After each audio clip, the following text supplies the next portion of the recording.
Samantala, nasa bansang Brunei na si Pangulong Rodrigo Duterte. Ito'y para sa dalawang magkasunod na state visit sa Brunei at China.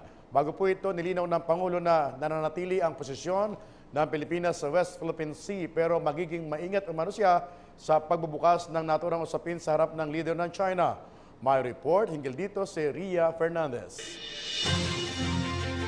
Alas 4 ng hapon linggo, umalis ng bansa si Pangulong Rodrigo Duterte para sa 2 araw na pagbisita sa Brunei. Makikipagpulong ang Pangulo kay Sultan Haji Hassan al-Bolkiah sa layong paigtingin ng espesyal na relasyon ng Pilipinas at Brunei, partikular sa aspekto ng kalakalan at depensa. Hihingin din ng Pangulo ang suporta ng Sultan sa kampanya nito kontra droga. Bibisita rin ng Pangulo sa Filipino community roon para pasalamatan sila sa kanilang kontribusyon sa ekonomiya. I will seek to foster closer cooperation, especially within the context of ASEAN. Among the priorities will be intensifying two-way trade and investments, developing our halal sector, and MSMEs are points of discussion.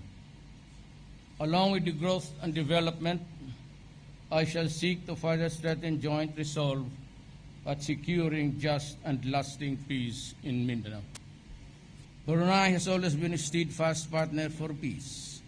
As the Philippines enters its important phases in our peace talks, Brunei will continue to play an important role.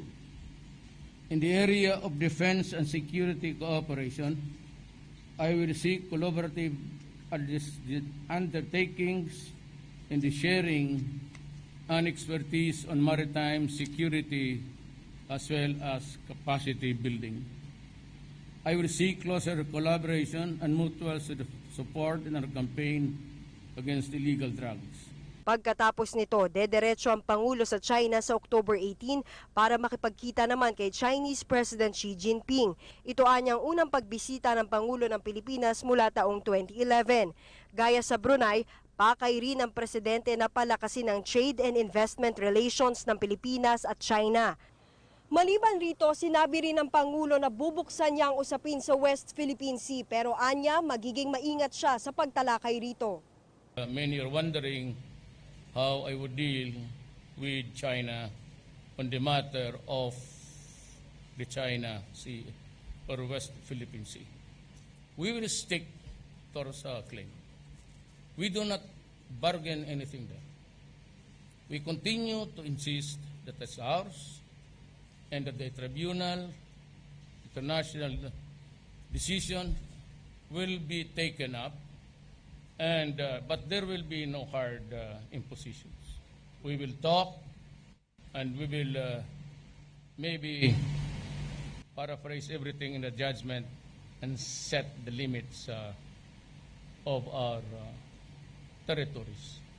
Samantala, sa napipinto naman pagdedesisyon ng Korte Suprema kaugnay sa paglilibing kay dating Pangulong Ferdinand Marcos sa libingan ng mga bayani, sinabi ng Pangulo na susundin niya ang magiging hatol, subalit nananatili umano ang kanyang posisyon na legal ang paglilibing sa dating punong ehekutibo. And I hope that the Supreme Court will decide not on the emotion, but of course, we know that it will be all legal at the end of the day. What the Supreme Court will rule must be followed. October 21, Biyernes, nakatakdang bumalik ng bansa ang Pangulo. Para sa PTV News, Ria Fernandez, Davao City.